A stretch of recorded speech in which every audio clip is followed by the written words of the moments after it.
Salam sejahtera bagi saudara-saudara sekalian. Kita berjumpa lagi di dalam program Sapaan Gembala GKI. Dan kali ini berjumpa lagi dengan saya, Pendeta Nathanael Sigit Wirastanto. Mari Bapak, Ibu, dan Saudara, sebelum kita merenungkan firman Tuhan, kita berdoa. Tuhan, pada hari ini kami kembali datang untuk mengawali hari kami dengan merenungkan sejenak akan firman-Mu. Biar semuanya ini boleh memberkati kami, memotivasi kehidupan kami, dan kehidupan kami boleh kami jalani di dalam firman-Mu. Terima kasih ya Tuhan, di dalam Kristus Tuhan kami berdoa. Amin. Ya, saya akan membacakan dari Mazmur pasalnya yang ke-119, ayatnya yang ke-105. Mazmur 119 ayat 105 mengatakan demikian. Firman-Mu itu pelita bagi kakiku dan terang bagi jalanku. Nah, saudara sekalian, ada satu pertanyaan yang seringkali pertanyaan ini sering kita dengarkan. Mengapa sih orang itu kok beriman? Kalau memakai bahasa yang lebih universal adalah mengapa orang itu beragama? Saya pernah ditanya seperti ini. Dan bahkan saya pun pernah merenungkan itu. Nah, saya menemukan ada satu falsafah di dalam konteks Jawa yang kiranya dapat memberikan jawaban atas pertanyaan ini. Jadi di dalam konteks falsafah Jawa itu kenapa orang beragama, kenapa orang itu beriman? Karena diawali dengan kesadaran dirinya bukan siapa-siapa. Dan dirinya tidak akan mampu tanpa kekuatan dari Tuhan. Makanya di dalam falsafah Jawa itu beriman itu apa sih? Yang pertama itu disebut dengan ngangsu kaweruh, yang artinya adalah menimba ilmu. Jadi ketika kita beriman kepada Tuhan, itu artinya kita menimba, di dalam tanda kutip, menimba ilmu, mencari sesuatu, yaitu firman Tuhan. Nah, setelah menimba ilmu, kemudian yang kedua adalah kanthi laku, artinya adalah melakukan. Jadi ibarat orang menimba ilmu secara akademik, kalau tidak dilakukan juga percuma.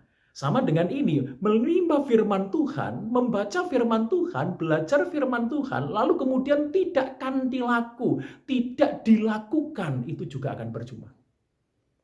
Jadi setelah mendapatkan firman Tuhan, kemudian melakukan, setelah melakukan, nah yang terakhir adalah tujuannya panulaing dur angkoro, artinya menolak segala bentuk angkara murka. Ya, jadi firman Tuhan itu dipelajari, firman Tuhan itu diimani, firman Tuhan dilakukan untuk apa? Menolak segala bentuk angkara murka.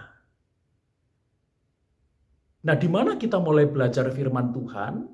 Di mana kita mulai melakukan firman Tuhan? Tentu mulai dari dalam diri kita sendiri. Jadi ingat, firman Tuhan yang kita terima itu adalah alat untuk memeriksa diri, alat untuk mengkoreksi diri, alat untuk membangun diri.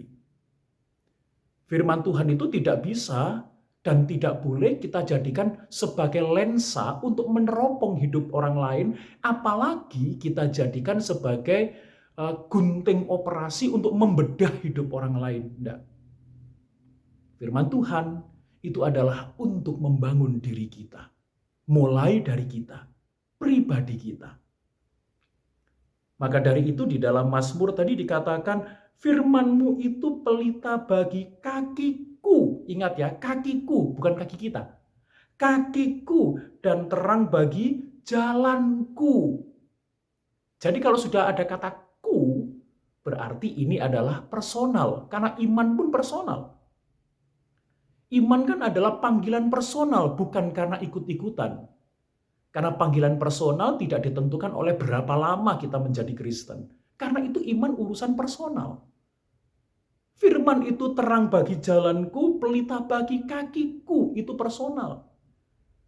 Bahkan Paulus pun juga bicara secara personal ketika dia bicara tentang hidup adalah Kristus dan mati adalah keuntungan. Paulus mengatakan karena bagiku, ku personal, hidup adalah Kristus dan mati adalah keuntungan. Nah, kembali Bapak, Ibu, dan Saudara, firman itu adalah untuk membangun pribadi kita. Jadi bukan untuk mengukur kehidupan orang lain, apalagi menghakiminya. Firman itu harus menjadi laku hidup. Jalan hidup kita adalah jalan hidup firman Tuhan. Gaya hidup kita adalah gaya hidup yang tidak berseberangan dengan firman Tuhan. Membangun diri untuk menjadi berkat bagi orang lain. Nah, saudara, sebagai penutup, saya ingin menutup dengan sebuah hal demikian. Nah, di dalam bahasa Alkitab, bahasa Yunani, yang disebut dengan Kristus itu disebut dengan Kristos. Sedangkan yang kuasa jahat disebut dengan diabolos. Maka pertanyaannya adalah ketika orang lain melihat kita, melihat Kristus atau melihat diabolos? Orang akan melihat Kristus kalau kita membangun diri kita berdasarkan firman Tuhan. Tetapi sebaliknya, orang bisa melihat diabolos jikalau kita mengabaikan firman Tuhan atau firman Tuhan kita jadikan alat ukur untuk menghakimi orang lain. Maka mari menjadi pribadi yang mencintai Tuhan, mengasihi Tuhan, dan menjadikan firman Tuhan sebagai laku hidup pribadi, membentuk karakter pribadi untuk menjadi berkat bagi sebanyak mungkin orang. Mari kita berdoa. Tuhan, saat ini kami bersyukur kembali untuk kesempatan boleh merenungkan firman Tuhan. Kiranya semua yang kami renungkan pada hari ini boleh memberkati kami dan menjadikan firman Tuhan itu sebagai gaya hidup kami sebagai orang Kristen. Agar orang lain ketika melihat hidup kami, melihat Engkau ya Tuhan Yesus dan turut memuliakan Bapa di surga. Terima kasih ya Tuhan, di dalam nama Tuhan Yesus kami berdoa. Amin. Tetap semangat Bapak Ibu Saudara semua, dan Tuhan Yesus memberkati.